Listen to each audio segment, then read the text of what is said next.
Levítico, do capítulo 17 até o 27, tem bastante coisa para refletir, mas já no capítulo 17, do versículo 4 ao 5, aprendemos que os sacrifícios precisam ser levados perante o Senhor no tabernáculo. Novamente ele reflete sobre isso, já falamos sobre isso em outro momento, mas era aqui no tabernáculo que as coisas deveriam ser caminhadas e oferecidas ao Senhor, não em outros lugares. Dos versículos 10 ao 12 ele fala sobre não comer sangue, e quando vamos para o capítulo 18, ele fala sobre não se entregar à idolatria e imoralidade. Algumas coisas que a gente pode refletir aqui, que eles não deveriam fazer. Não se envolver sexualmente com a irmã, mesmo que ela fosse nascida em outra casa, e também com a mulher de seu pai. Aqui, mas ela não era mãe dele. Mas ele fala, não deve se envolver. Capítulo 18, do versículo 6 ao 17, traz isso. Outra coisa que ele fala também, nesse capítulo, no versículo 21, sobre não entregar os filhos a sacrifícios a outros deuses. No caso, ele fala de Moloque, aqui, e como o povo deveria tomar cuidado. Os povos ao redor deles faziam isso, e eles não deveriam fazer. E depois ele volta a falar novamente sobre a questão das relações sexuais. Eles não deveriam ter relações com pessoas do mesmo sexo, nem com animais. Versículos 22 e 23 tratam sobre isso. Então, como eles deveriam agir também com essa parte da imoralidade sexual, de se abster disso, e de ter relações puras no casamento da forma como o Senhor permitiu. No versículo 24, é revelado que as nações que Deus estava expulsando lá de Canaã, e eles habitariam lá, tinham essas práticas que esse capítulo estava falando. E por isso eles estavam sendo expulsos dessa terra. Ele usa a ideia de que estava sendo vomitado esses povos dessa terra. Versículo 25. Mas que o povo do Senhor não deveria fazer isso. Nem mesmo permitir que o estrangeiro pratique essas coisas. Mas ele é estrangeiro, ele veio do povo também. Eles não podem, porque são abominações. E o versículo 27 fala isso. Agora, se eles praticarem as coisas que aqueles povos estavam praticando e contrários ao que esse capítulo está trazendo, eles também seriam vomitados. E quem fizer qualquer dessas coisas, né, se, no caso, não é todo o povo, é uma pessoa que deveria ser feita, ela deveria ser eliminada. O versículo 29 e 30 trata sobre isso. Mas observe isso. Se o povo fizesse, ele também seria vomitado, como aquelas nações estavam sendo. Capítulo 19 tem um versículo muito lembrado, o versículo 18.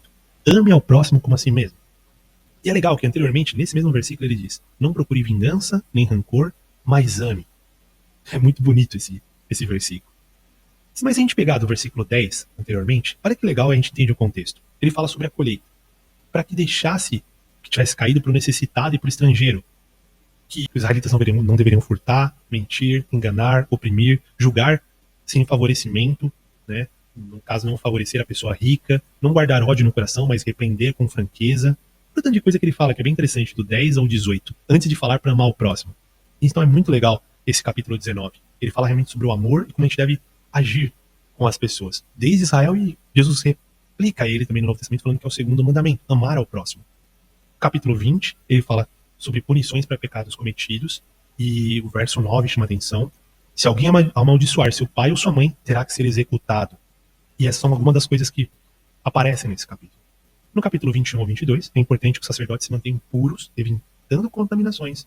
Ele fala sobre o casamento também dos sacerdotes, como eles deveriam se casar, e deveria ser exemplo para o povo. A filha dele também deveria se manter pura e não desonrar o seu pai, e se isso até acontecesse, ela seria queimada. Como exemplo, o versículo 8 fala, é muito forte, né? No caso que a gente vê aqui. Capítulo 23, ele fala sobre as festas fixas, ele chama de santas convocações, versículos 1 e 2.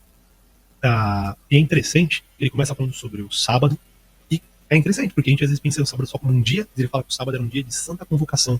Entra aqui nessa ideia de ser convocado.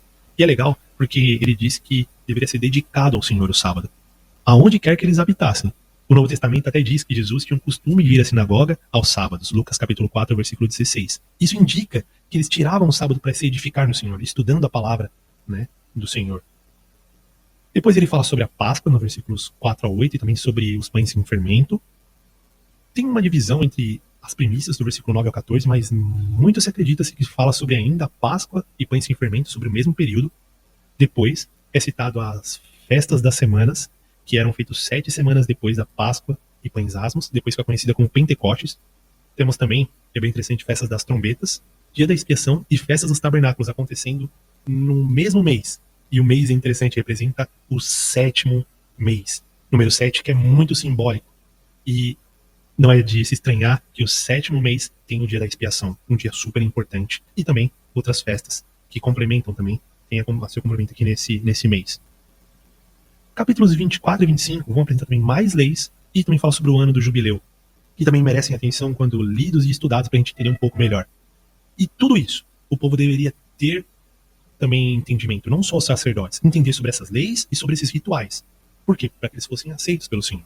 O versículo 19, o capítulo 19 de Levítico, versículo 2 diz: Santos sereis, porque eu, o Senhor, o vosso Deus, sou santo. Que a gente reflita nesses capítulos e pense como nós também estamos sendo de acordo com os mandamentos de Deus. Que a gente também seja santos, porque o nosso Deus é santo.